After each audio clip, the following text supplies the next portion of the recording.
of emerging technology. Even in Delhi, if we can call ki there are pockets which belongs to global north, but there are also some pocket which belong to global south. And we need to understand, and we have to also ensure how we can कैसे इनका equitable हम distribution कर सकते हैं. और उसमें जो सबसे इंपॉर्टेंट पार्ट है, I think very important part, कि हम डेटा को कैसे यूज करते हैं. And people who are offering those data, कैसे उनको हम उस स्टेक होल्डर मानते हुए एक जस्टिफाई वर्जन में कैसे उनके साथ हम निगोशिएट करते हैं और कैसे हमको उस इकोसिस्टम का उनको पार्ट बनाते हैं. This is the key area जिस पर I think our panel will discuss. And we have I think very eminent personalities among us who have kind of a vast experience of not only handling data but to use those data for the public good, for the public consumption. We have with Dr. M.M. Tripathi, who is a DG of NILET, and NILET basically are using or creating data center, AI labs, and democratizing the data for the public good. They are including and involving those communities who are earlier not part of the data ecosystem. So they have established lot of AI labs, lot of NILET center, those part of the country where people usually do not have any kind of emerging technology access. We have Professor Alok Rai. He is the director of IIM Calcutta. Earlier he was with the Lucknow University, and he is a democratized educational institution, not only Lucknow University but IIM Calcutta as well. To involve the students who earlier do not have the kind of quality educational access, quality educational equipment.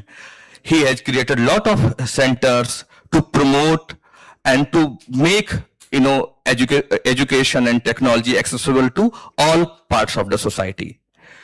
And we have Professor Salam from IIT Kanpur, who is the professor of STAT, and he will explain the kind of the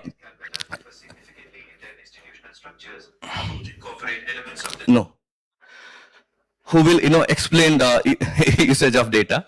And first I will request Dr. Tripathi to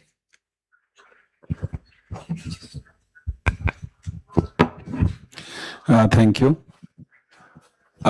This is a very important topic today, and as it has been told about NILET that NILET has democratized the education. So I'll take just 2 minutes on that. That NILET has 56 centers across the country, almost present in every state, islands, and deep into the villages in Northeast also. We almost skill 1 million every year through our various programs. Recently, we created 28 India A data lab in the country. I think just 4 months back in 28 locations. But interestingly, you can see that 3 very important products are there on display. If you go to MEETI Pavilion, you can see what our students can do if they're given the opportunity. One product is SignWord, which converts any video or any audio in the Indian sign languages, not in American Sign Language, in the Indian Sign Language. Another is audio to audio translation of language in Northeast, like English to Manipuri or Hindi to Manipuri. And yesterday also I was talking a third very simple tool to convert in Srinagar, the artisan which are making this qaleen. Normally it takes many months to design one qaleen. And now the AI tool generates in minutes, just to do the GUI thing, and it will make an output of the talim. So these are the small interventions in very, very small time, which has been done. along with that, we have created a NILET digital university platform, which is the first digital university platform for education in the country. It's very AI intensive platform, and one of the best example of AI in education, which is now in 4 months only, we got around 50,000 registered students on this platform, and every minute one student is getting registered on this platform now. So these are the very useful data which is going to be there on our platform, and this data is open to any researcher to use it and develop small models on the LLMs or whatever it is for different applications in education, and also will be used for research and collaboration. So now coming to the point, in the global south, we have different kind of data available with us, and mostly the big tech companies who are developing LLMs, they look at us as a consumer only. So these tools are coming up, we are giving our data, and then again the data will be used to develop other different products for our consumptions. So that's a challenge, how to address this, right? Because in the age of AI, any idea can be pushed. So when suppose you are teaching your children something else based on our culture and ethos and other things, and the child is going on Google and some chat GPT and all and trying to find some different answer, and then there is a conflict that the child will trust you, or child will trust the teacher, or child will trust the chat GPT. So these kind of challenges will come up, you know. So it's very important for global south and India also that how we protect our data,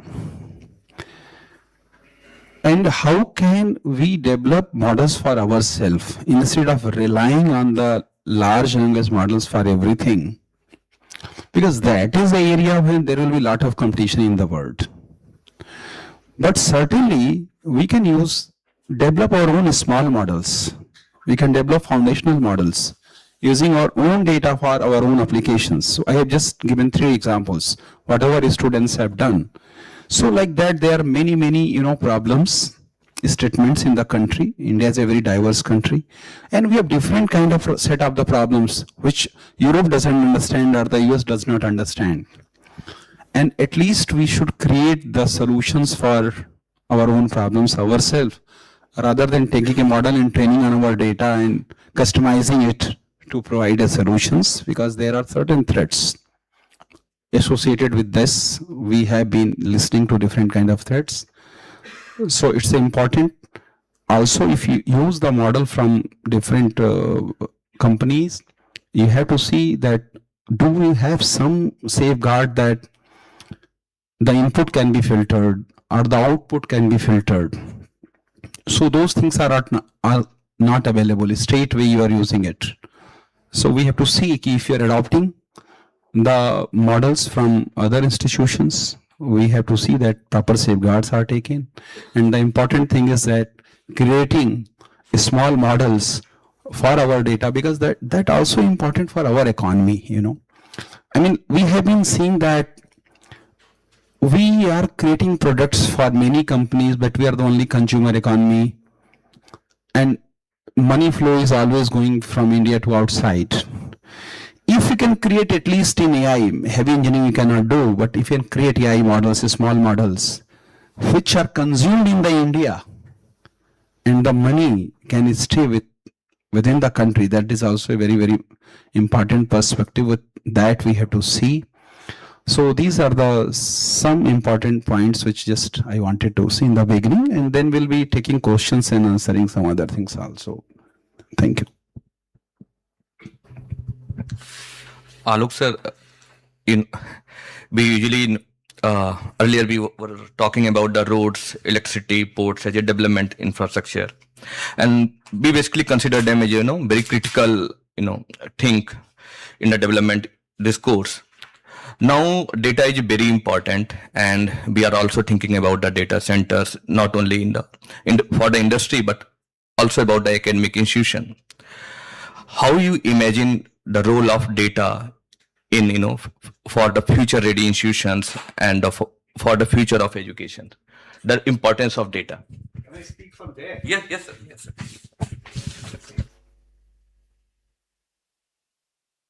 See, basically, I'm a teacher, so I prefer speaking while standing. Now, before I specifically go on to what Dr. Ramananji was asking me, I have few fundamental questions for contemplation of this august house, of all the wise people sitting here. And these questions are coming from me as a student, as a faculty of a central institution which has over 40,000 students, on-campus students, as Vice Chancellor of a university which has had on-campus and off-campus close to 5 lakh students, I'm telling you. And then I am Calcutta, which people say there is smaller but stronger lot, which is characterized by certain peculiarities. So, at least I have been part of an ecosystem that provides data to certain meaningful for certain consumption by some corporates. I always wanted to see artificial intelligence as just an extension of an information tool which keeps coming to our life and living in one form or the other. Few datas have always been there, technologies have always been there. Information technology was one tool that had come and that came to help us process those set of informations easier, transparent, and faster. Now, I see this largely as an extension of the tool where our decision making is certainly going to be faster. I hope it is going to be more accurate, and once it is faster and accurate, it is supposed to be transparent as well. Now, I would contest and strongly contest the conception of artificial intelligence as a single point remedy to all the ills. That is not what is going to make a difference at. It is going to change the processing, way of processing, speed of processing, and accuracy of processing. And so, but then, should we not be ready to take this extremely important information tool that is going to alter our decisions speedier, faster, more accurate, to take into our strides and use it for the greater good? We should. And I believe such a huge summit and such a tremendous response that the summit is receiving is largely because the basic background has already been prepared. The background, I mean, mentally and probably in terms of infrastructure also, India is now ready to take artificial intelligence foray into a stride. As institution, I'll share some of the examples from the experience that I have had and some of the plans that we are using in higher educational institutions. You know, one big problem, as I said, while serving as Vice Chancellor of an institution which has had of the campus and also of affiliate colleges 5 lakh students, examination is, you know, something the most challenged thing here. Now, 5 lakh students in one semester appears in 6 examinations. So it makes out to be 30 lakh copies to be evaluated. Now you have limited number of faculties. So what they do is, first of all, they have had a lot of criteria, this much of experience, this must be of the status of the faculty who would evaluate. And of late what had happened, especially after 6th pay commission, and then subsequently 7th pay commission, especially after 6th pay commission, with the salary of teachers went up so high, it was a non-remunerative assignment to evaluate copies. Those who come from academics may echo my sentiment that probably different institutions have been giving 10 rupees, 15 rupees, maybe 20 rupees for evaluation of a copy. Your salary is 3 lakh plus, so you don't find it. So who will evaluate this? Then if you evaluate, say you bring in some relatively less, based on perception, some relatively less sincere and faculty with proven credentials, they might come, but they might not be doing justice with the task. So, tick, tick, tick, tick, tick. 10 number, 20 number के 5 question. 12, 13, 14, 12, 13, 14, 12, 13, khatam copy. And you take it from here, put it here, then 12, 13, 14, 12, 13, 14, ho gayi copy. That was also not to be done. These are the areas where we can actually bring in artificial intelligence. If we scan the copy, put it in a screen, place the questions. Questions will have certain queries in terms of machine language. These queries will provide you the most standard answer. Through this technology, you can always find the most ideal answer. All the questions will be mapped against those answers. And based on certain common content, it can easily be evaluated, which can never ever be contested. Otherwise, as Vice Chancellor, we most of the time we used to get confronted with the students who would come and say, nahi sahab humko fail ho gaya, nahi sahab humko kam number aa gaya, nahi sahab is paper mein kam aa gaye, ye college ka kharab ho gaya, ye college ka ye ho gaya, and so on. But this would ease the work, make it more accurate, and of course transparent. You want to contest? Come see the copy on the screen. See, this is the ideal answer made available from the available literature that are there on the net. Map it and get the marks. Now, this also poses a threat. A, if there is a student who's very creative in terms of expression, or in terms of bringing some newness to the answer, that cannot be evaluated with the machine.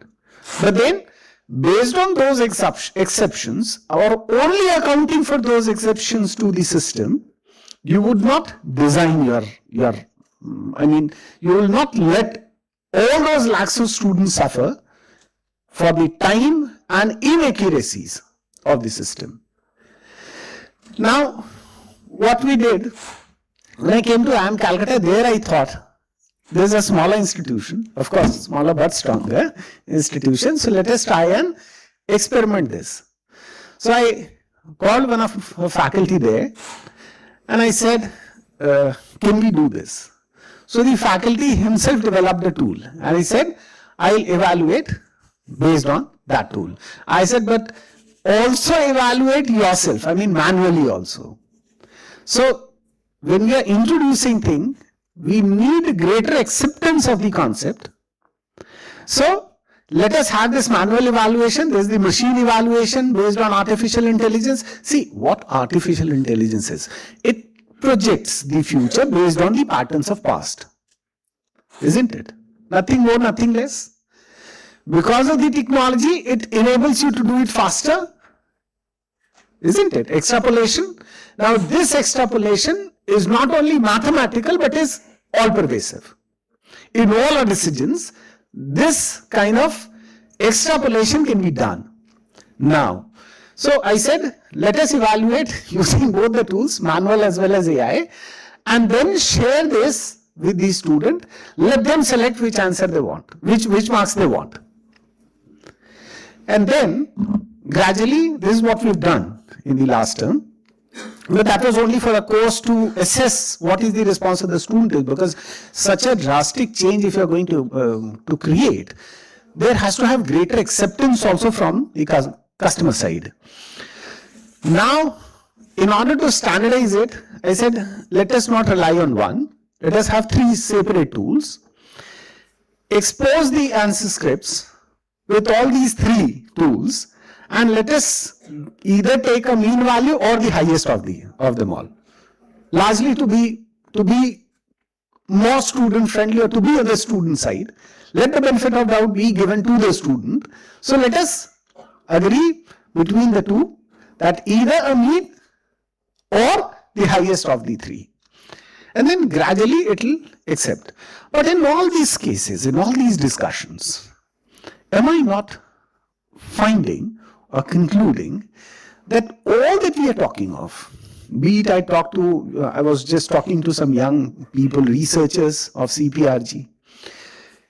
I have been talking to some very senior people from the system, not just from academics, but also from governance side. You talk to them, are we not talking of artificial intelligence largely from consumption side? Should we not also talk artificial intelligence from creation side? Because our manpower, which is highly skilled, and I'm telling you, I've traveled significantly, and I can tell you, India has one of the finest and most committed, extremely diligent workforce.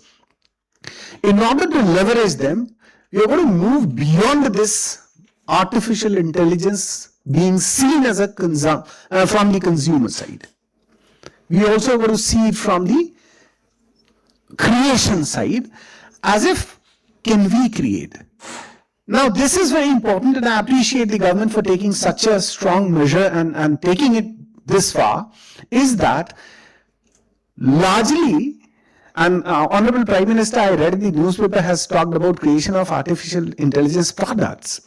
This is where we missed the bus at the time of this software kranti, software revolution, where we largely concentrated on creating coders.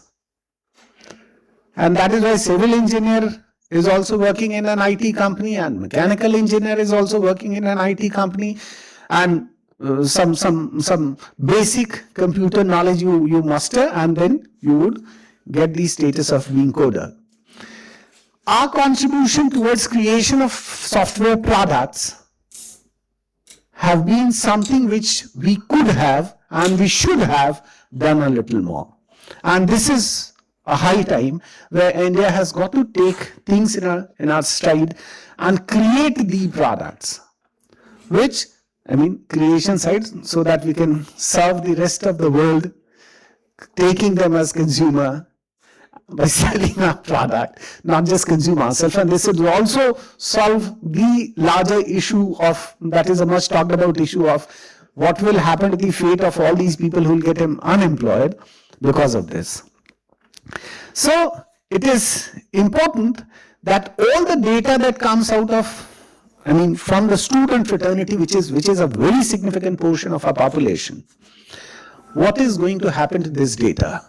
I can, as institutional academic administrator, I would talk that we come out with enormous data, enormous data. What are we doing it for?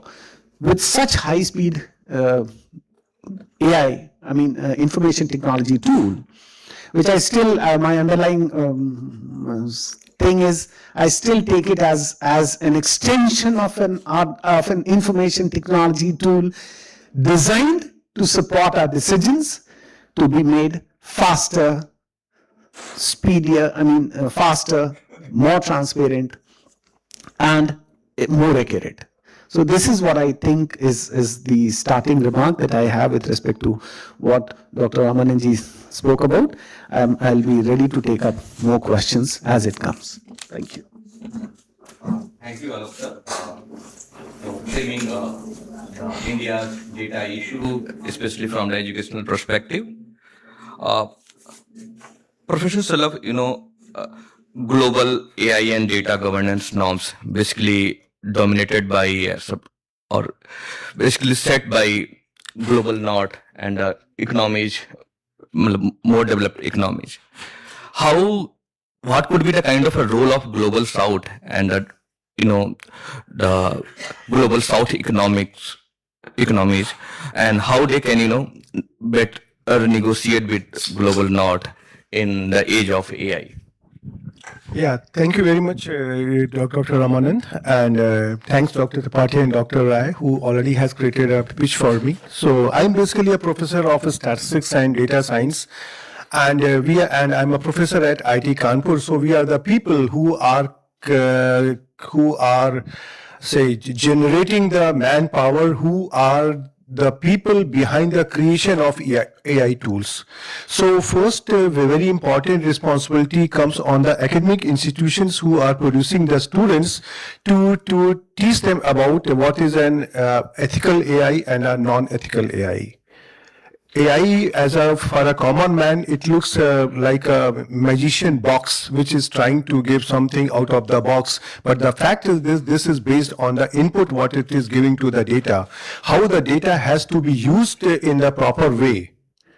This is the biggest challenge, and this is what we teach to our students so that they can implement the right tool on the right data so that they get the right conclusion.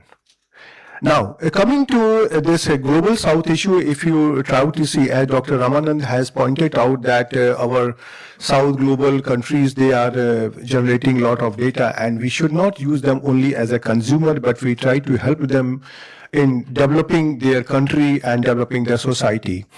So now, recently, if we try to observe in the recent budget, the Honorable Finance Minister has declared and has invited the people to establish data center in the country. And they have given different types of, the facilities, including the tax holidays, etc. So the bigger company like as Amazon and OpenAI, etc., they are the companies who are ruling the world with respect to AI. Now, when we are trying to create a data center here, it's not only data center. We are developing our own country also. This is going to generate a lot of employment. When we try to establish a data center at any place, that city, that state gets lots of employment, lot of revenue generation, and this in turn actually help the GDP of the country. So now when we are looking at those south global countries, yes, we have to help them so that they can generate the data in the right way. We can develop our here data center analytics companies, and who are going to develop the tools for them which are useful for their society. I personally believe that if my neighborhood is not having a good life, then I also cannot have a good life. I will always on the risk. So if we want to have a good and safer life, it is also important that that other countries are that the people in other countries also they are having a good life. So in this age, the creation of data centers, creation of analytical tools, creation of institutions who can teach that how to develop the AI tools, how to use statistics, how to use data science, how to use ML in the right way. They are very important. And this is the high time where the government has already taken some steps, but we all have to take them forward, so that we are able to achieve what we really want. So now when we are looking at those South global countries, this is the, I always say that every problem gives us some good opportunity. So because our South global countries are facing this problem, so this India has a very good opportunity where we can develop our analytics center, data center, academic research institution, teaching institutions by which our younger generation is going to be benefited benefited. And one of the say important factor with India is that we have a very huge population, and there is a very huge young population. So now with this data challenges, they are going to get employment, and in turn the country is going to it's not only our country but other countries are also going to be developed. So this is a golden opportunity in my opinion, and we should look forward for this thing. But when we are trying to do these things, then we have to be very careful about other aspects also. India is a vast country. It is a very heterogeneous. It has many characters. Whenever we are trying to develop a data center, for example, then there's geopolitics, geolocation, all these factors comes into picture. Even the political equation, they also come into picture. So they have to be taken proper care, so that the creation of the data centers doesn't fall prey to the politics or the national level politics or the geopolitics or state level politics, number one. Number two, creation of data centers requires the infrastructure, lots of electricity, lot of water consumption. So now we have to be very careful. It should not be only the politics which should dominate the choice of the place for the creation of data center. It should be where it can go in a sustainable way. For example, at those places where we have excess of water, the temperature is low, possibly the consumption of electricity for cooling the data centers and for using the water, the amount of water will become less. So definitely we have many places in India which are underdeveloped, which have not been developed technically, but they have all sorts of these such facilities. So this is a very golden opportunity for the country, that different sectors, different organizations, different ministries of government of India, they can come together and they can look for such opportunity where, just like we have religious tourism, we have medical tourism, we can have employment tourism places also. And I'm sure that this type of opportunity will really boost the economy of the country, and it won't be difficult, or it will be a very helpful step in achieving the target of the country in 2047 to be a Viksit Bharat. Thank you very much. Thank you, Professor Salab, to highlight two major issues: role of data center in employment, and how we can, India as a diverse country, to train, our data center or tools to understand not only diversity, but to how to work in very diverse setup, diverse society, and diverse global world. We have 5 minutes for the to take some questions, and even if anyone in audience want to ask question to panelists, they can raise their hand, and we can take 2 or 3 questions.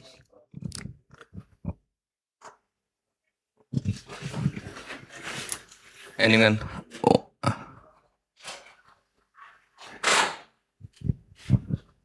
Yeah.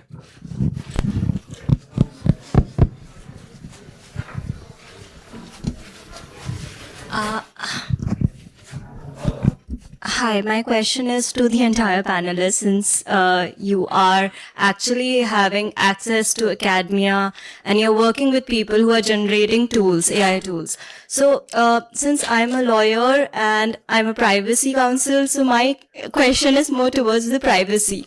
While we are building such tools, how are we protecting, or how these tools will ensure privacy of individuals? Can someone answer that? You see, the creation of AI tools doesn't come from the God.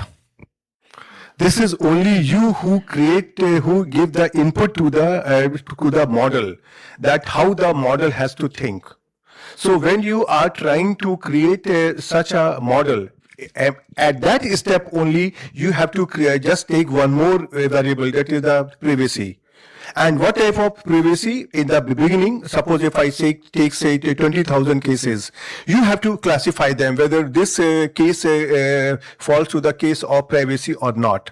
And then gradually the model will understand what exactly do you want, and after this the privacy issue will automatically be created inside your model, which in turn will give you the same output what you want. That all the output taking care of the privacy. See, we are going to understand the tool. As I said, this is just an art. This is to be seen just an artificial intelligence be seen as an information technology tool designed to support our decisions faster, accurate. Now, there are two aspects to it broadly to comprehend it. There are two aspects to it. A, all the possible content available on internet, that is in our hand. All the possible content, this is where you'll filter the information from. Second is, based on this, my projection. Right? Now, both the cases, if I do not provide you the basic raw material for your consumption to process it further, this is, I'm restricting it. But I echo the sentiment that you have said. Not just that, even before artificial intelligence, come back to the basic information technology tool, like for example, a CRM tool. If I'm making myself or my information available for consumption to these corporates, as long as it stays with you, fair enough. And this is what we believe in, and that is why we allow you to do this. But I raised a question once, and in one of my articles also, I had amply made it questionable as to a student from my institute leaves and goes, say, for example, from Calcutta to Bangalore to join her job. Books a taxi. Now, all these informations are available to that taxi operator. Books a ticket. That information is also available. And when she lands up in, say, Bangalore, and she reaches at around 10 in night. And then again she logs in for a taxi. Immediately a message drops in that XYZ restaurant is to the left, assuming that you would be hungry, you would be needing food. You feel good. But by making all these informations available to a third party, I'm also exposing myself to certain avoidable threats. How these IT people will tell us, but of course this is a double-edged sword. We are going to accept this.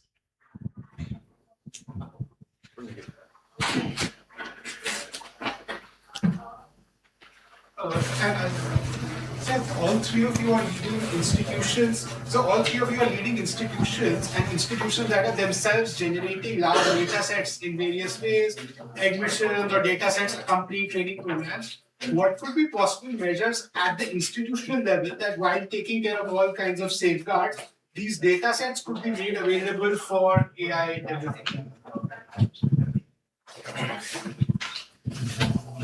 Like, there are few informations that I cannot make public, right?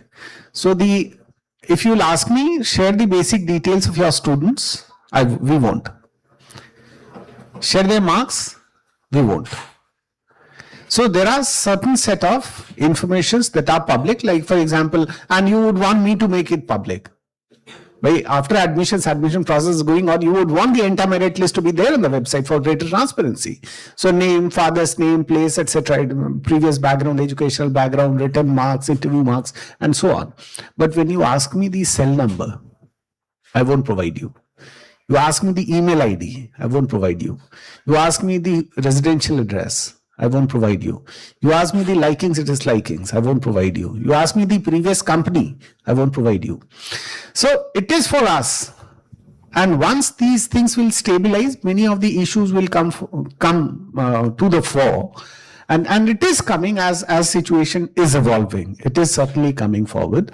I hope my co-panelists will also be sharing something. I think one is we have implemented a consent mechanism, see, as per the DPDP Act, to adhere it for the students, and then data labeling is also being done, so that only the required data which is also important for the research purpose, is made available in a separate entity like data coach and all. And not all the data is transferred to the centralized location, because both things are required. So data is required for do the further research in the and then also important that privacy is being protected. So I think DPDP Act has adequate measures, and if it is implemented by institutions, they will take care of it. I will just add one line that sometime in order to develop a tool, yes, we can use the data, but we analyze the data. So that is one way out. If you're, as I said, there's ethical AI. If you want to do something, if you want to develop something for the welfare of the humanity, then people will come forward depending on your objective. Yes, I think she wants to. I think we have to wrap up because now we have only 5 minutes. I think you can take. She just raised the hand earlier. Okay. Yeah. She's, Yeah. yeah. Can you all hear me? Yes, yes. Yeah, I think my biggest question here is we're talking about building AI for the global south, and there are some great possibilities. But are you all considering the algorithmic biases and the societal biases that also creep into AI? I often think about, obviously class, caste, and gender, and weirdly, I felt a little sad that even this panel, there are no women here. And I want to really understand that when we are talking about building AI systems, when we are talking about, bringing it into our lives and progressing, then are you all actually taking all of these different things on board? You see, as I said, the AI will give you output. AI means artificial intelligence, and above all, there exists natural intelligence which God has given us. So definitely AI will not be AI cannot take a decision which is comparable with a human being. So AI is simply just like your very obedient and efficient slave, which to whom you give hundreds of works. The human will do it in 100 hours. He will do it in 5 minutes. So that AI will give you the output, but it is only we people who are going to take the decision that how are we going to understand it and how we are going to implement it. So all sorts of bias which you are apprehending, yes, they can be corrected, but then you need a knowledgeable person who understand those human biases. They can correct it very easily. I think you have, asked a very relevant question. Undoubtedly, there are concerns about the, data biases, and we can only stop through transparency of data, how we are using those data. If we will not follow certain structure, certain system, there is a lot of possibility we will, bring a lot of, not only human biases, but the biases which we are importing from the makers of those data, sets. And for the global south, it's a very necessary to understand those biases, to understand those ethical concerns, because it's very important to, make a equitable data-driven society. It was very challenging job for our CPRG to bring, speakers at one point of time. We have invited a lot of people, but some of speakers from the, from the diverse section of the society could not come because of they have already committed. We have worked on the, data as a job or future of job, how, data is going to, influence future ready job, and what could be the possible outcome, impact on the industry. And we have one teaser which we just want to play, and the report of future of job will come in next month.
thank you everyone for attending the session. Yeah. And I think we have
AI is safe and trustable. We're just waiting for one more speaker to join us. I'll invite our honorable panelist. We have Dr. Sanjay Bahal, Director General Surgeon. Dr. Bahal, can we have a round of applause for our speakers, please? Thank you so much. Dr. Madan Oberoi with Google. Dr. Pawan Dugal. We've got David Rowe from the Australian Strategic Policy Institute. Great. I'll let the speakers introduce themselves. Meanwhile, we've got one speaker from Microsoft who's joining in. Right? We can start with David. Thank you, Kanishk, and thank you so much for having me here. It's a real honour. It's been an amazing few days. I've been wandering around the building for since Monday, and I just want to say how incredible it is to see so many young, keen, hungry, enthusiastic people who've all got their own startups that they're working on, or they're finishing their studies and thinking about what they're going to do next. It's both intimidating and hugely impressive. So. It's great to be here. I've got a national security and international policy background, so I don't have a technical background. I will very much be coming at these conversations from a geopolitical perspective and thinking about, talking about how we cooperate. Those countries, and Australia, my home country, not part of the global south, but certainly included in the countries that are not close to becoming technical AI superpowers anytime soon. So I think all of those countries that aren't a great power in AI need to think about how they work together closely. So that's the perspective I'll be coming from. Thank you. Hi, I'm Dr. Pawan Dugal. I'm a lawyer in the Supreme Court. I work on the intersection of law and technology. I'm currently heading the Global Artificial Intelligence Accountability Law and Governance Institute. I also have been working on AI accountability, liability, and more significantly, now trying to see how nation states can come up with new legal frameworks for the purposes of holistic AI sovereignty as we actually go forward, apart from doing various other things. Thanks. Good afternoon, everyone. My name is Madan Oberoi. I am working as Director Strategic Engagements and Chief Security Advisor for Asia Pacific with Google. But I must not forget my roots, especially since two of my batchmates are sitting in the audience. I'm an Indian Police Service officer retired and 92 batch. And my last posting was as Executive Director for Interpol, looking after technology and innovation. Thank you. So there's, three doctors, Dr. Gore, Dr. Dugal, Dr. Oberoi, and now we have Mandar coming in from Microsoft. So my name is Sanjay Bahal, and I'm the Director General for the Indian Computer Emergency Response Team. I think that should be more than enough, because now we got a panel, he'll have to start, otherwise we're getting out of time. Yes, and before I start, I think I need to thank the organizers, the team from Ministry of Electronics Information Technology, Arshil, Saroji, thank you so much for getting us here. We appreciate. If you can have one group photograph with everyone, and then we can quickly start. One. Yeah.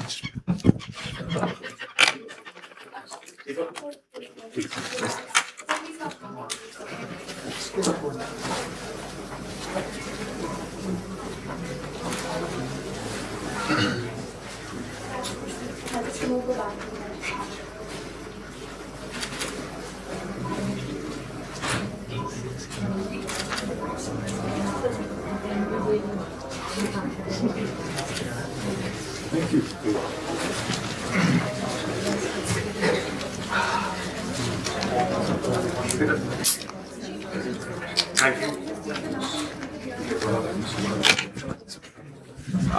We are also joined by Mandar Kulkarni, who is the National Security Officer for Microsoft. Mandar, you want to just quickly introduce yourself? Thank you. I think you did it. We can get started. So I'm National Security for Microsoft India and South Asia. In that role, I work closely with all the cyber security agencies in India, including what Dr. Bahal leads, for collaboration between Microsoft, our threat intel, and how we can work with those agencies. Number one. A little bit more elaborate introduction. I set up Microsoft's cloud 12 years back in India, and I led their cloud business for a few years before moving into national security. Thanks. Great. I'm Ganesh Gaur. I'm the founder of India Future Foundation. We are a policy think tank working on the intersection of technology, policy, and geopolitics for last 7 years. Thank you, everyone. I'll start with Dr. Behel. We are here to talk about AI safety and security, but today we see a big gap between the global south and the global north in terms of AI safety preparedness, AI safety resources. And this big divide leads to a constant fight in terms of what the governments can do, the role which tech companies can play. So my key question to Dr. Behel is, Dr. Behel, if you were to bridge this gap, which we are facing between global south when it comes to AI risk management and incident response, what could be key things that we could do? See, if you've carefully looked into this space requires a lot of capital, it requires talent, and it requires energy.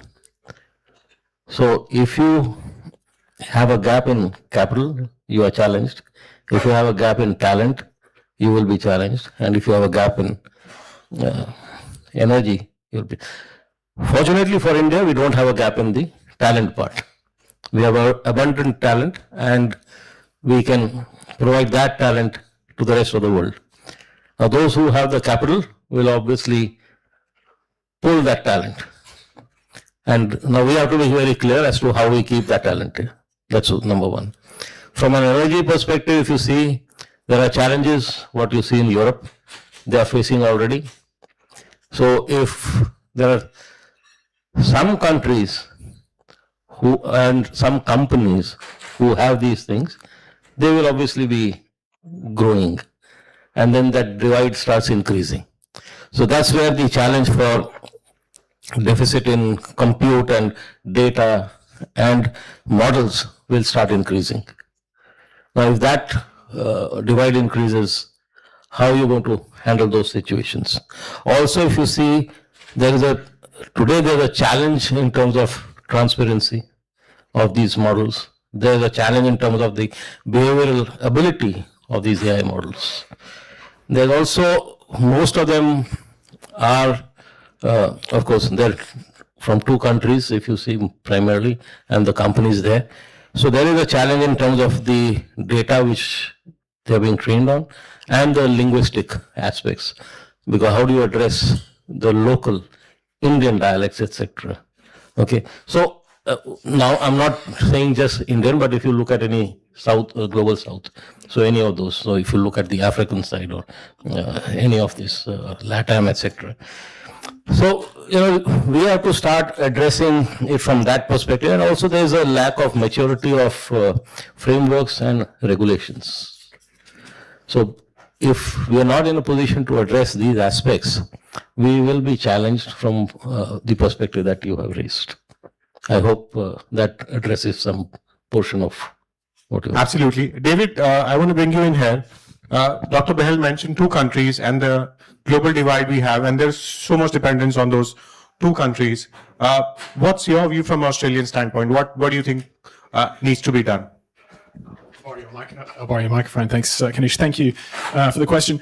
So yeah, I won't repeat what Sanjay has said. I think all of he's covered those concrete points very, very adequately. So I would take it back to start with just what are the risks and safety, what are the risks and dangers that we're actually talking about? What are the threats? I mean, there's a range of risks. One is obviously misaligned and uncontrolled artificial intelligence. That doesn't have to mean, I hate the term rogue AI because it conjures up those sort of destructive images. It's not necessarily that concrete when we're talking about unaligned or uncontrolled AI. It could simply be artificial intelligence models and tools that start to lead us down a direction that if we stop and think about it, we don't want to go down. I think we're already in, social media is arguably unaligned at the moment. There are lots of outcomes of social media platforms that we all agree are undesirable and yet they are sort of baked into that model, and it's very difficult to come back from them. Another risk is, the strategic danger that your rivals in the world are going to become more competent and more capable than you. That's obviously a risk for countries, well, all countries outside of the US and China, pretty much. Even those two superpowers themselves are constantly worried about, who's going to take the lead. It's enormously consequential. We have the risks of rogue actors, like, the classic case being, the extremist or the extremist organization, or even just the disgruntled individual who takes an AI model or tool, jailbreaks it, uses it to create some sort of deadly weapon, such as a bioweapon. And then there are just the disruptive risks. Let's say everything goes right in the progress of artificial intelligence. It becomes highly capable. It will have disruptive effects on jobs, on the basic economic models that have applied since Adam Smith invented the field back in late 1700s, whenever it was. The social and political upheaval that would follow from that, and beyond the economy. I heard the term, there was an excellent session yesterday that I attended where the term cognitive sovereignty was used, and I found that to be a really, really useful phrase. I mean, it was that basic idea that if you don't have ownership and a full sense of rights over your own attention and your own awareness of the world, then really you don't have everything. That is a sovereign individual right that we should all hold on to and regard as very, very precious. Now, I would just point to the fact that the superpowers are themselves vulnerable to a lot of those risks. So there isn't actually necessarily a divide between the superpowers and the non-superpowers, or the global north and the global south. A lot of these risks are across the board. The thing that I would point to most strongly in terms of what we can do, what all of our countries can do together to try and fill the gap that does exist, is through cooperation. We need to share. We need to cooperate.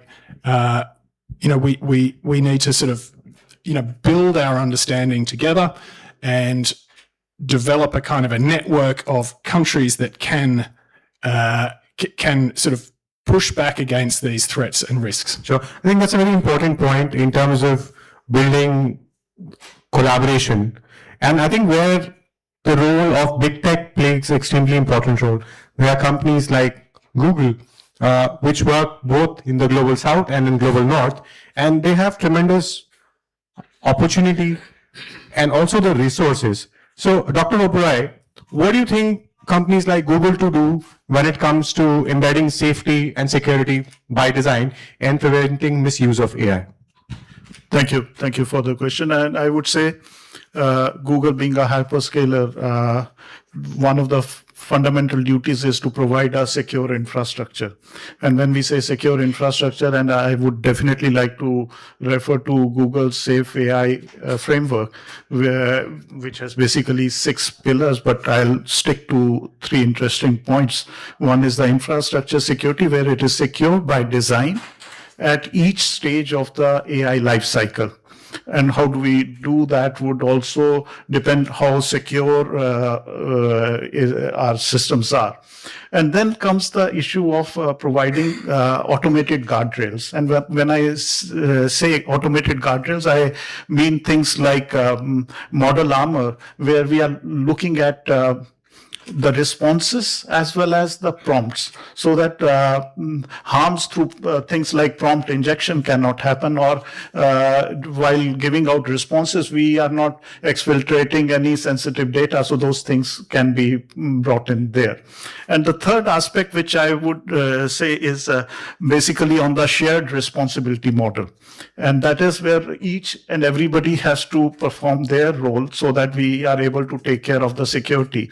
And And it is here, I would say, the role of big tech companies like Google would be in terms of providing tools to do this, whether it is, let's say, Synth ID, where we are looking at watermarking various deepfakes, etc. So that is very important where we can do it. Or even agentic identity management is concerned. I'm also tempted here when I talk about identity management in terms of based on my previous experience in law enforcement, the big attribution gap which exists. So unless we are able to bridge that, we would be running into problems, and that's where the security per se, what hyperscalers can do, if we compare it in terms of a safe city, hyperscalers are providing infrastructure like roads, etc. But the ultimate security comes through the collaborative policing, where each and every stakeholder has to play a part. So that is, therefore, unless all of us play our part, we won't be able to ensure that. I'll pause here and see. Great, thank you. Mandar, when it comes to shared responsibility, what role do you think people like you need to play?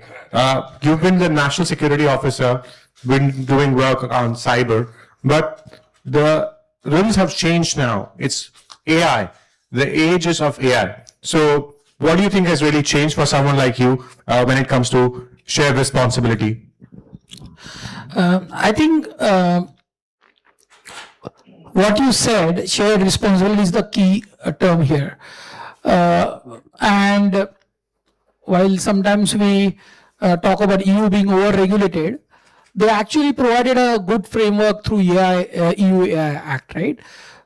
Because many times we get very fixated when we talk about AI on models, right? How good are models, how safe are models, and all that.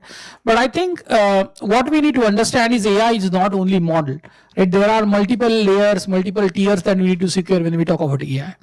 We need to secure data, we need to secure models, of course, and Dr. Bahel talked about model being black box, not explainable or transparent, so that's a layer. So data, model, content, infrastructure, and then the application layer. We need to, an identity. Mr. Oberoi talked about identity. I think those are the layers that we need to secure, right? Why is that?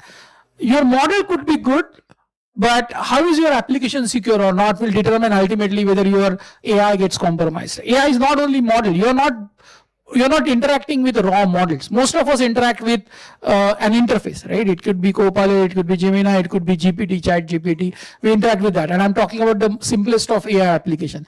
As you get into a little bit more complex application, the business applications where AI is going to really make an impact, the application, the infrastructure, the data layer is going to be, an identity layer is going to be even more critical. So with that, I think shared responsibility becomes extremely critical, or is very, very important, because the responsibility is not only with one party. So it's not only the guys who are developing models, right? They are providing you raw model, right? Then there is responsibility on the people who develop applications using those models. Then there are guys who are using those applications, right? A bank, a government institution, or anyone else, right? That's the third layer. And fourth is us, who actually end consume that application. So there is responsibility that is across those 7 layers in AI application stack, but also across these 4. So it's a 7x4 matrix, right? Those 4 people or stakeholders who build or use AI application have the responsibility. I'll give you one simple example, right? There was a very popular trend that came up when Chat GPT created that Ghibli images, right? Everybody uploaded their pictures in it, right? Now, did we really think about how we are uploading, what we are uploading, where it is going to go? No disrespect to what OpenAI did, but the frenzy that we saw is the risk. And that was a very simple example because that happened to us in consumer life. Very similar things are happening in business, right? When people want to do, let's say, summarization, right? They are taking help of either an AI application that is deployed by an enterprise, so governed by their IT and security team, or many cases, if there is no AI application that is provided, users are using application. This is like a second generation, right? All of us dealt with shadow IT since cloud came. Now we are dealing with shadow AI, which is even more difficult for IT teams to manage and govern. So that's going to be the important thing, right? One, how we pin the responsibility and secure all 7 layers of AI application. Second, how we pin responsibility on all the 4 constituents. Holding only the model or only the end user responsible will not work. We have to distribute that responsibility. Absolutely. Yes, Dr. Bahl, please go ahead. No, while Mandar has talked about this 7 into 4, there's one thing which is conveniently, or I don't know, conveniently, and also Dr. Oberoi, they've missed out, is you will still have challenges, and that is where the state would require certain details, and that's where, whether you call them through the regulator or the law enforcement agencies, etc., demanding details. And then that is where the shared responsibility aspect comes in. But then that shared responsibility suddenly disappears from the big tech. Because then you start coming through MLAT and you come through all sorts of other channels, and that information is never received. So I don't know what happened to shared responsibility at that time. That's a tricky one. Mandar, I'll let you. Mandar, you don't need to answer that. Okay? I want you to hold on to it right now. This is getting really interesting, right? You've got a regulator and you've got a big tech. So this was no guardrails, right? Absolutely, no guardrails. So, Dr. Duggal, right? And we'll bring in Dr. Oberoi as well. Dr. Duggal, when we talk about those 7 layers can't be secured either by the developer or the deployer or by the platform alone. It is collective responsibility, right? So how do you think the liability and the accountability needs to evolve? Because we're talking about securing those 7 layers, and not one platform owns everything. You have got different platform providers. The AI developers are different. So how do you evolve in this space? It's very clear that it's very clear that the 6 major AI laws in the world so far, the European Union AI Act, Chinese 2 laws on generative AI and AI labeling, South Korean law, Japan's basic AI law, Hungarian law, and El Salvador law, are nothing but a classical example of 6 blind men trying to describe an elephant. None of these laws have actually gone ahead and started addressing the fundamental issue of accountability. Yes, the UAI approach of low risk, high risk is a great starting point, but ultimately you will have to make things accountable. 2025, the issue was, should we regulate AI or not? That's no longer the position in 2026. 2026 is that once AI causes harm to humans, who's going to be accountable? And that's the reason accountability becomes of crucial necessity. If you're wanting self-regulation to govern accountability, then you are on the wrong platform, because the train is never going to arrive. You will never see self-regulation promoting accountability. Why? Because monies are involved, finances are involved, effort is involved.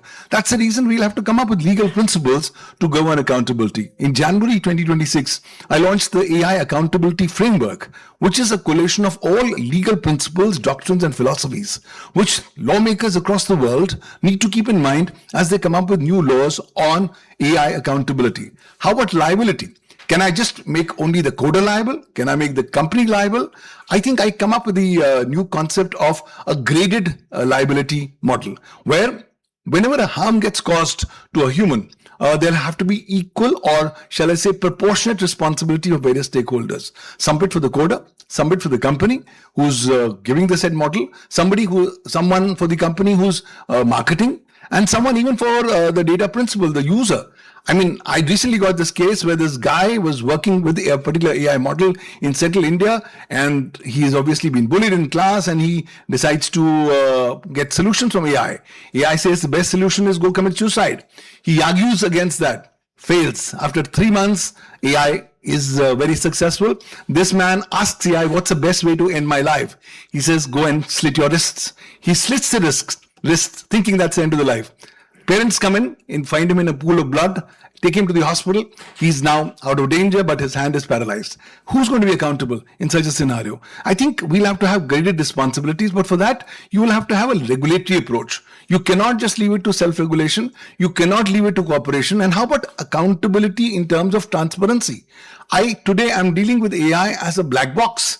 I have a fundamental human right towards reality, towards ensuring that my cognitive faculties are not interfered with or colored with by AI. We need to incorporate all that as part of cognitive neuro rights of citizens, as part of the legal frameworks that we talk about. Maybe we could look at an AI constitution, because the existing constitutions of countries, including in India, don't really have been, shall I say, made ready for the AI age in a scenario like this. So we'll have to look at issues of transparency. Can we come up with an algorithmic transparency protocol, which is mandating companies, guys, come up with these levels of transparency in order to make your AI model or AI algorithm more explainable? And more significantly, can you be the repository of AI rights? Today, the advent of AI brings in new AI rights for the users. Nobody's talking about them.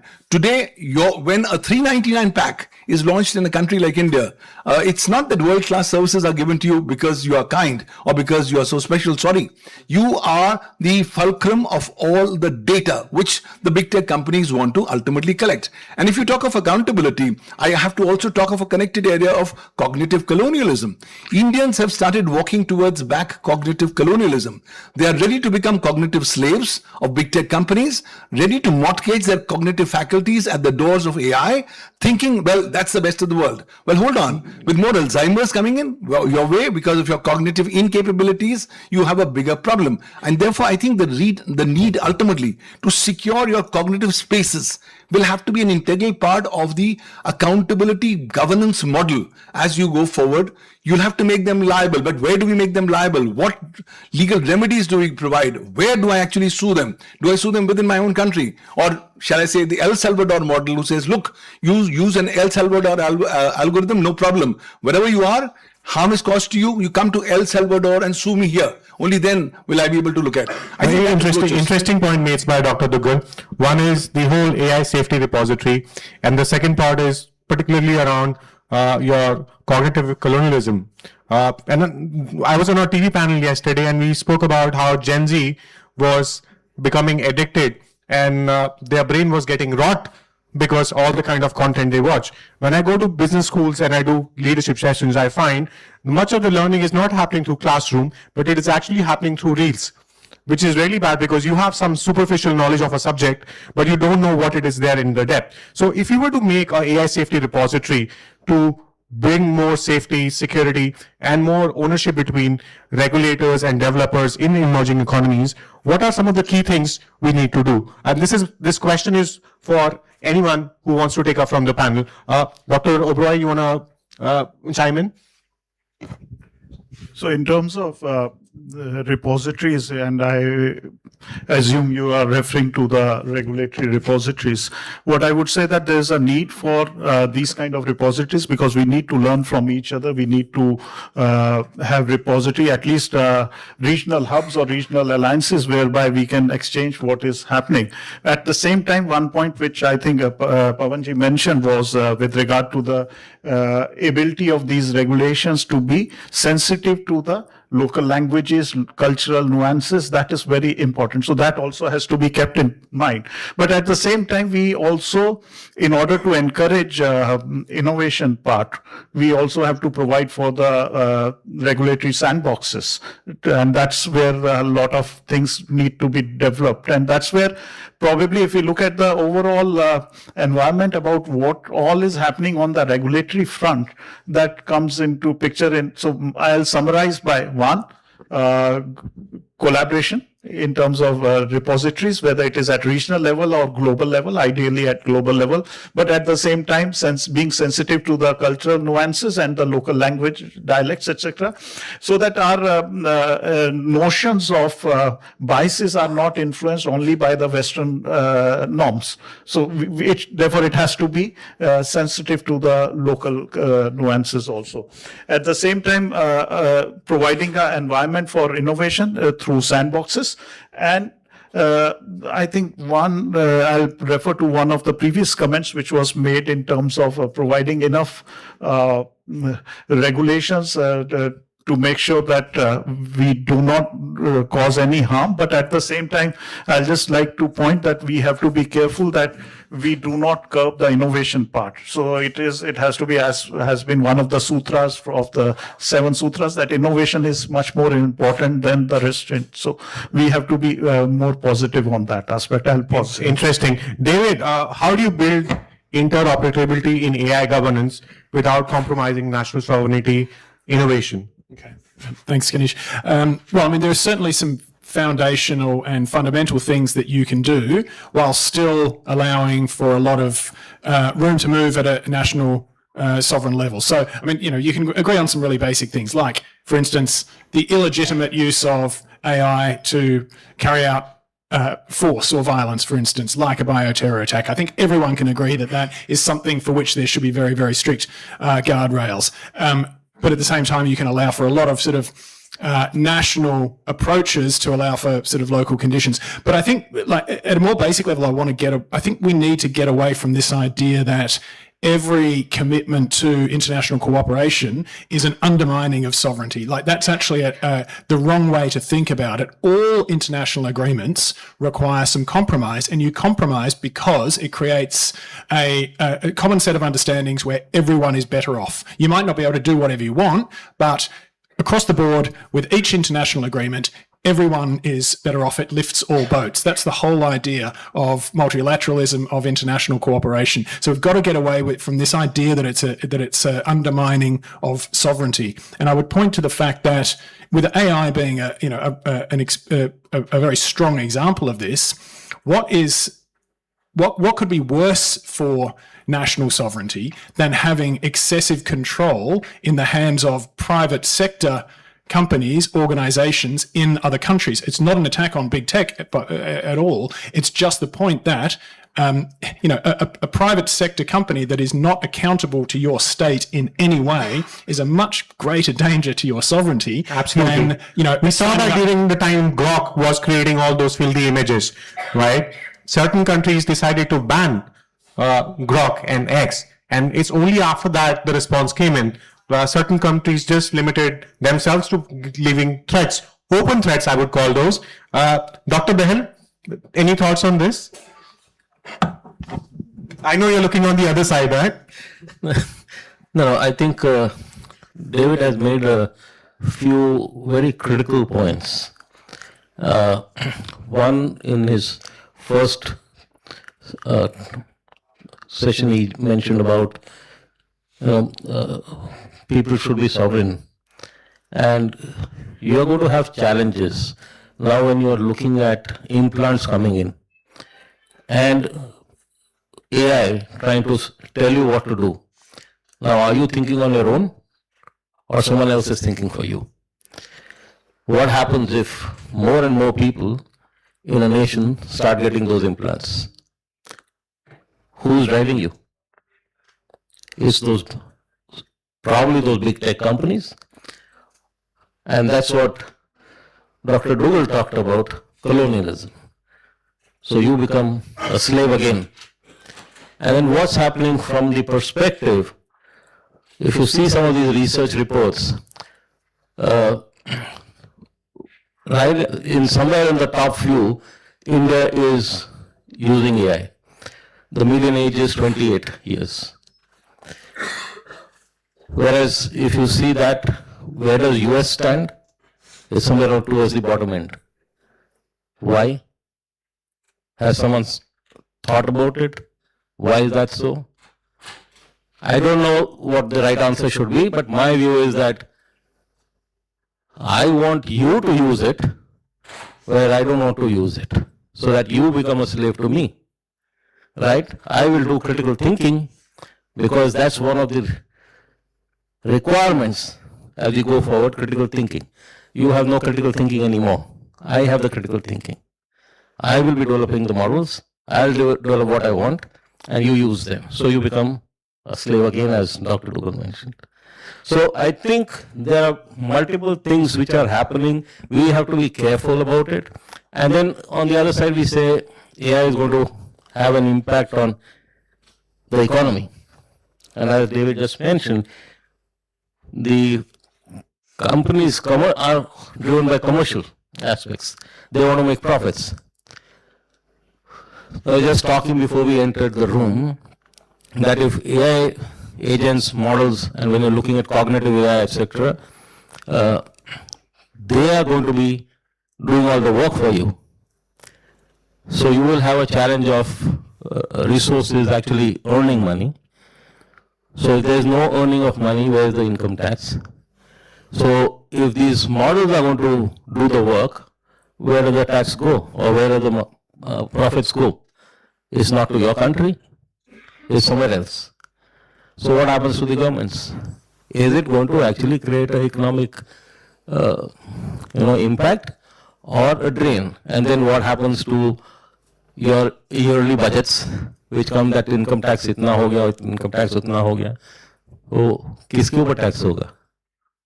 Absolutely, that's a very valid point. And Mandar, I've been holding you, so I think now is the time. There's a lot of questions. You want to chime in and give some of those key answers. There's a lot of work you've been doing in this space, working with different regulators, whether it's CERT, I4C, NCI-PCC, right? So, please. Thanks, Kanish. So, 3 points here. Number one, kind of a response to what Dr. Baer mentioned. So that 4 pillars for accountability, big tech is one of them, right? So we are not saying in the 4 layers, right? There is of course big tech. So when you pin accountability, when there is a regulatory framework, everybody, including the big tech, should be included. You can't keep a stakeholder out. That's point number 1. So the accountability framework that both even Dr. Duggal talked about has to cover everybody. Right? A great example actually, if even the end users, we ourselves in our personal life can't escape. So that's point number 1. Point number 2, one of the things that we will have to do, right? India is not only net user, any technology, right?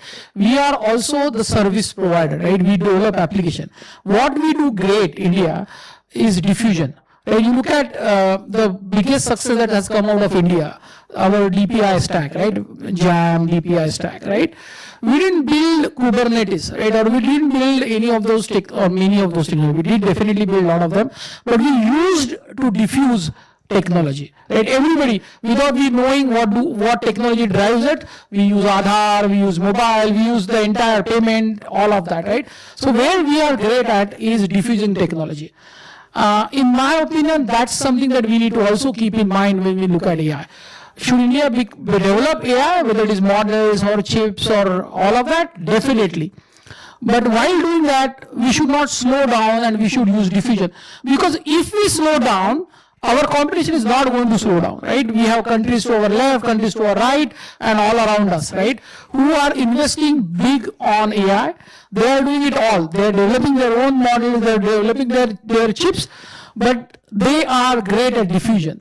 So the question that we need to ask is, do we want to slow down and wait for everything, or we want to take AI and ensure that it goes to the bottommost section of our societies? What did DPI do? It got services to the people who were deprived of the services, whether it is banking, whether it is access to technology, right? They don't know technology, right? When somebody, a street vendor is using UPI, he doesn't know what it runs on, right? But it solves a big problem for him or her. Now, one of the questions that we all need to understand and address is, how do we use AI for diffusion? How do we make that work for the common man? The big techs and big enterprises, both Indian and multinationals, they will take care of themselves, right? From how do they use AI, right? And most of us in the commercial segment are working with large enterprises. There will be push-pull, there will be regulatory guardrails that will come in. We'll definitely welcome that, but that will happen. I think we need to replicate our success on DPI and ensure that AI works for the last person on the ground. I think that will really make this Impact Summit useful. If we can take AI, get out of boardrooms and get to the commonmost people and change their life. In my opinion, I think that will be the success of this summit. While we spoke on DPIs, another key element is the AI-generated misinformation, which is impacting public discourse and election today. So, Mandar, if we were to build cross-sector collaboration to prevent large-scale trust erosion, particularly with the kind of content we are seeing being generated on different social media platforms, and it's a combined collective responsibility, what do you think needs to be done? Yeah, I think great question, and I think I'm sure CERT is working on a lot of that, I foresee. But I think it is again a 3-layered approach, right? First, the industry will need to come out with something which is a consensus, right? For example, a lot of content is going to come out of the big techs. So first, we need to agree, and there are efforts, right? C2PA is one of the frameworks. But I think everybody needs to come on that platform. That's number one. But that will not be enough, because while Google's and Microsoft would probably ensure that the content is provenance and all that, there are going to be raw actors who will not. So that's where I think the role of CERT and everybody else, even some law enforcement, will need to come in. Sorry, just one. So 3 layer. First is the big tech, or we create frameworks which are more voluntary. Second, there will be a regulation at maybe country level at that. And third, it will be sectorial. Things like RBI and all of them will need to come in. I think we'll need all. Unfortunately, we are seeing gaps. We are seeing industry doing it, not everybody is on board. We are seeing laws coming in, not all countries are there, and even regulators. There are various levels of maturity. All three things will need to happen so that we take care of both the legal tech as well as the rogue tech. Great, thank you. Can we bring in collective responsibility? That's the key part. He mentioned about collective responsibility. Is it really possible to build collective responsibility? Can you get the regulators and the big tech to agree? That's the $1 million question. You want to chime in on this? I was just going to make the point that to me, with something like mis and disinformation, the ultimate backstop has got to be the resilience of your citizens. You are not going to stop deepfake disinformation. I think that genie is so far out of the bottle that the bottle is just not even there anymore. You're not going to stop it. So the only way to deal with it is to have critically thinking citizens who are, from primary school, from elementary school, from primary school, from kindergarten, from the time they're crawling around. They need to be helped to develop those skills. That means that they can resist disinformation, they can spot it, they can think critically about it, and that is the solution. You're not going to stop it from the government. Dr. Dugal, you think we are over-relying on regulation here? What David just mentioned is about citizen being more aware. In a country with 1.4 billion people, you think that level of awareness can be created? I don't think so. I think we need to be understanding it very clearly. You will have to drive it through regulation, because self-regulation is not working. The Danda model is what's going to work in majority of the third world countries. Also, we'll have to understand that we must start getting empirical evidence. Everybody is saying, well, everything is hunky-dory. But AI has started causing harm to humans. In January, I launched the Global AI Harms Registry, which is collating 9 different categories of harms which AI is causing to humans. Once we have the empirical evidence, we will be using it as a basis for developing legal principles for mitigating such harm. But ultimately, why are we so much concerned about regulation? We all want innovation, yes, but innovation is not possible without regulation. You will have to have minimal enabling regulation so as to promote further innovation as we go forward. You are innovating, somebody goes and steals your innovation. What happens? What remedies do you have? What legal frameworks do you have? Unfortunately, I have yesterday's laws which I'm using for the purposes of dealing with tomorrow's challenges, and that doesn't work. Indian IT Act is a 26-year-old legislation, accepting and wanting it to be interpreted in the context of AI when it was never drafted, and keeping that thing in mind is important. What Prime Minister Modi said yesterday was very important. He said India has to have a very graded approach towards regulation. So the message is loud and clear. The regulation has to come in. 200 bills are going to be passed on AI in this very year across the world. So you are saying regulation is not there or over-regulation? Sorry, that's not happening. Regulation will have to start addressing meat by meat, point by point, the various issues as we go forward. Otherwise, the sovereignty of the countries, the security and the integrity of countries shall stand prejudicially. Thank you, Dr. Oberoi. I'll go back to the point, Kanishk, which you mentioned in terms of how it has to be a collective responsibility between regulators and tech companies and everyone else also. The point is, going by Pawan's statement regarding that we need regulations, and there is no denying to that fact that regulations are needed. But what is regulation or policy? A policy at the end of the day is just an intent. Ultimately, it has to be enforced. And how do we enforce it? For that, we need technology today. And that is where, therefore, the tech companies' role comes in building those technology, those guardrails, so that the regulations which have been brought by government can be enforced on ground. Today, imagine that the latest guidelines of Rules 2026 of IT Act say that a deepfake closure window, takedown window is 24 hours. 3 hours. 3 hours, sorry. 3 hours, my mistake. So 3 hours, how do we take down that without the appropriate technology? So unless we have that enabling technology, these are just intents without any implementation mechanism. Dr. Behel? So in these last 10 seconds, I mean, all this actually needs to work. The base layer has to be trust. If there is no trust between big tech and the regulators, there's going to be a challenge. There will be gaps. And what David said is correct. You need people or children to be having critical thinking right from beginning, but you also need regulations. But the challenge with regulations, as Dr. Dugal mentioned himself, is you're dealing with yesterday's regulations for tomorrow's challenges. Even if you have today's regulations, you will still be dealing with tomorrow's challenges. So how are you going to be keeping up? So you need regulations which are going to be dynamic. You cannot have regulations made today and then say, I'm still going to be dealing. You will always be in that challenge situation, feedback. That loop is going to be closed only when you are starting to look at dynamic regulations. But the constant thing is going to be what David mentioned, ensure that critical thinking is there so that people understand why these dynamic regulations are required and how do you address them. So I think that is what has to be done, and the layer of trust has to be cemented. Today there's a huge challenge from that perspective. So I'll stop there. Thank you so much, Dr. Well, for summarizing it. The layer of trust has to be here. Last closing remarks, 15 seconds with everyone. If I were to work with you and build trust and safe AI for the next 5 years, where do I need to start in 2026? Mandar, we can start with you. Yeah, I think I kind of said this earlier. It will need to be rooted in these three layers, right?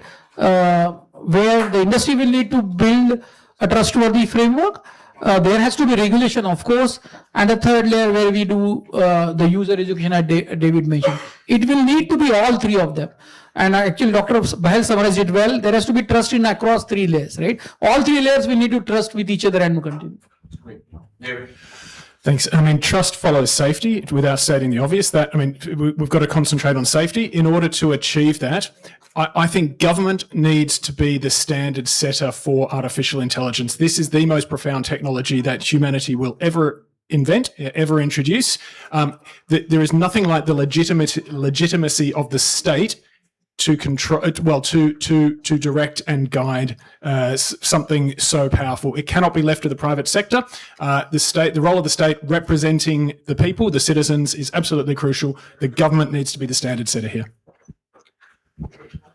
Collaboration and trust with all stakeholders is a given yes, but distrust in AI has to be an even more absolute yes. We must be learning to distrust AI. Why? Because AI has started going rogue. It's acting against human interests. And as we walk towards AGI and ultimately superintelligence, the important issue will be how do we ensure that AI does not work against human interest? Because ultimately AI has become an existential threat. And in that regard, the policy and the legal guardrails have to be put in the development process of AI today. And that's the best way how we can save the trust of all the stakeholders in the AI ecosystem. Thank you. I would say that going back again for my policing background, that trust and safety, they are recognized when they are invisible. A safety which is visible, where visible efforts are made, it means there is no safety. Today we don't distrust that electricity wires will be leaking in the walls because we trust that, and therefore what has to be done is we have to move away from this philosophical debate. We have to move into a stage of technological engineering enablement so that this trust is built. We have had enough debate about that, and that debate is not going to stop. Technology whose time has come will come, whether we like it or not. So we have to build around it. Thank you. I think I did summarize earlier, but just as a last statement, when you're looking at trust, safety, security, it'll all at this point in time have to be a good balance between art, and science. Without both these things, you will not be able to achieve trust, safety, security. And we have enough examples from our old scriptures of ensuring science and art. Thank you. Thank you so much. Thank you so much.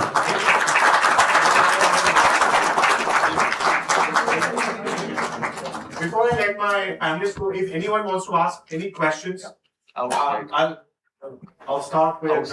Maybe two questions you can take. I can take a couple of questions. So, right, we start with Mr. Maheshwari.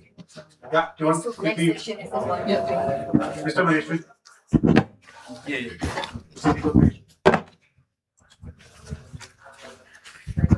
Deepak Maheshwari is Senior Policy Advisor at CSEP.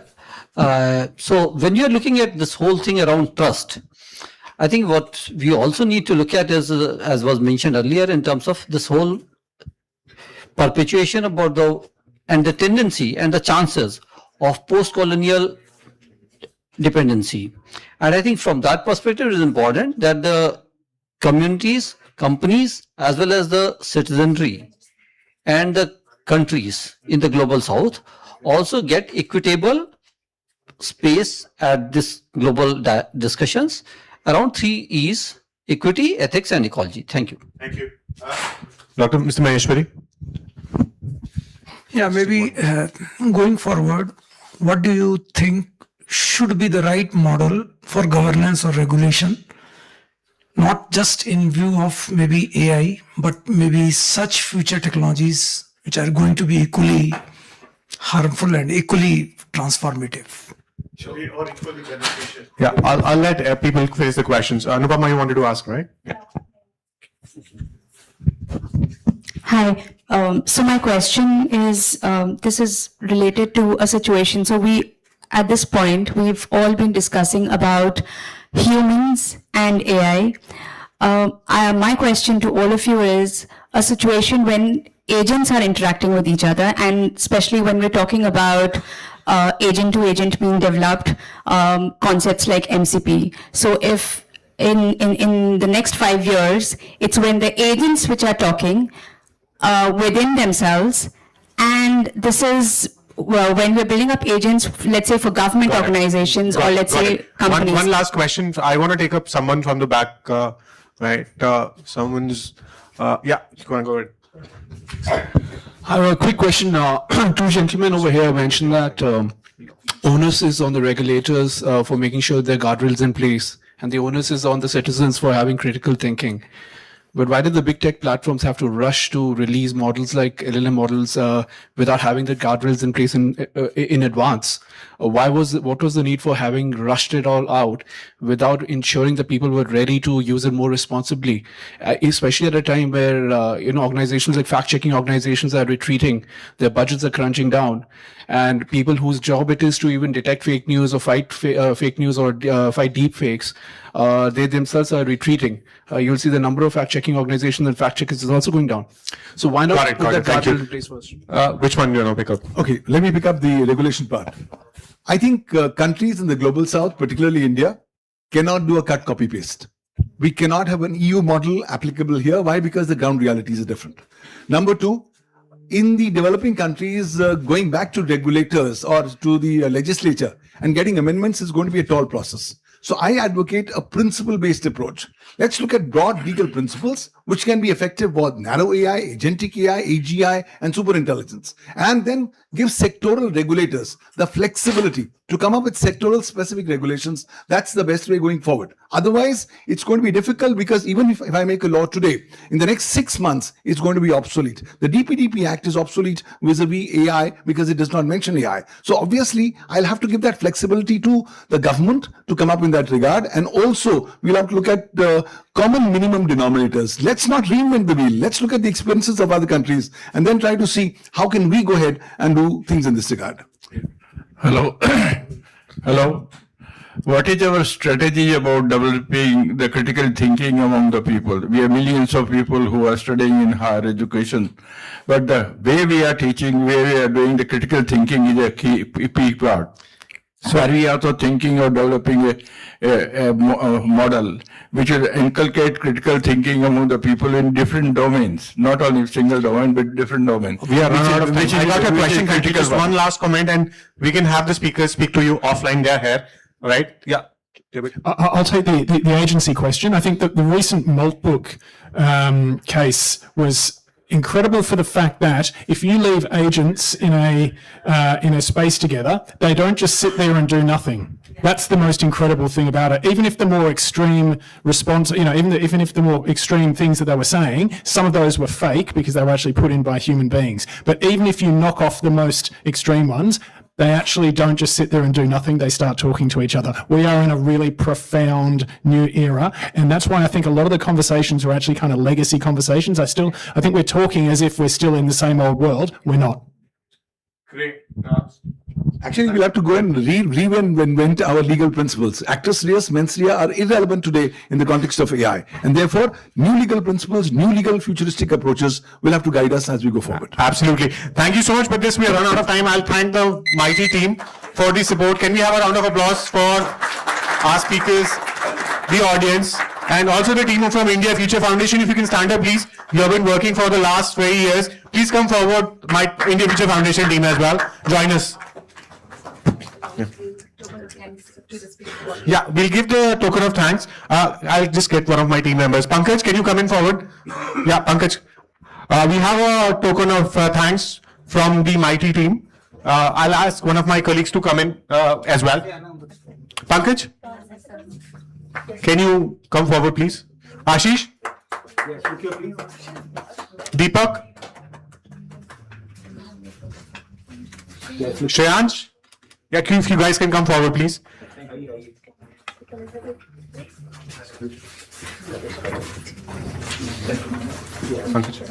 Pankaj, you can join.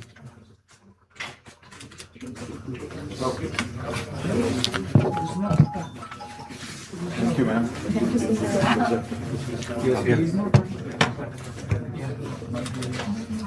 Thank you.